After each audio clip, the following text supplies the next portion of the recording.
On Wednesday, Turkey launched a ground and air attack against towns held by the Kurdish-led Syrian Democratic Forces (SDF).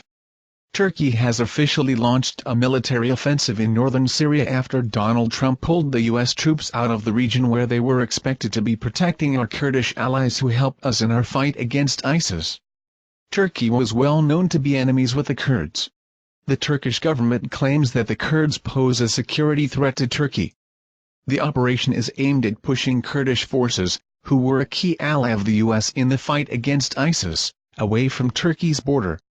According to a tweet by Turkey's President Erdogan as he announced the start of the operation, Turkey's aim is to destroy the terror corridor which is trying to be established on Turkey's southern border and to bring peace to the region. The United Nations Security Council holds a closed-door meeting on Syria on the 10th of October 2019, to decide what they should do about the new Turkish military attack on the Kurds and the Turkish invasion of Northeast Syria. The meeting, which is called by the Security Council's European members, comes days after U.S. President Donald Trump abruptly announced a drawdown of U.S. troops in the region.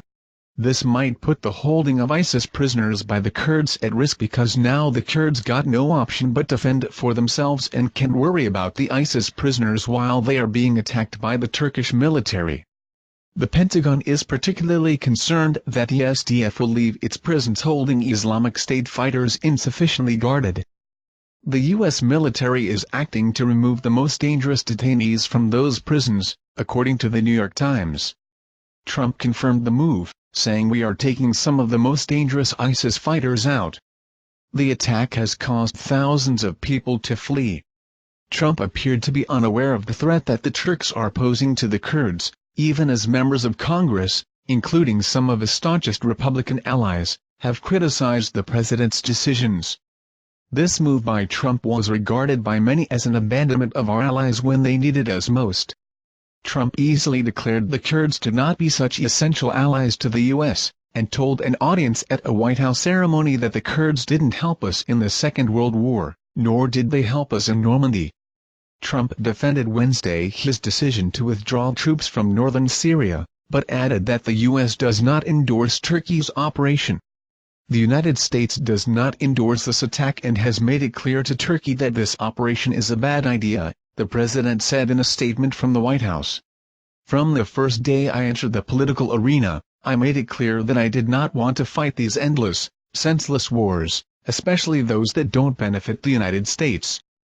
We expect Turkey to abide by all of its commitments, and we continue to monitor the situation closely. According to Syrian state news agency SANA, a source at the Foreign Ministry said, the aggressive behavior of the Erdogan regime clearly shows the Turkish expansionist ambitions in the territory of the Syrian Arab Republic and cannot be justified under any pretext. Meanwhile, Russian President Vladimir Putin asked Erdogan to carefully weigh the situation in Syria, so as not to harm the overall efforts to resolve the crisis, according to a statement released by the Kremlin.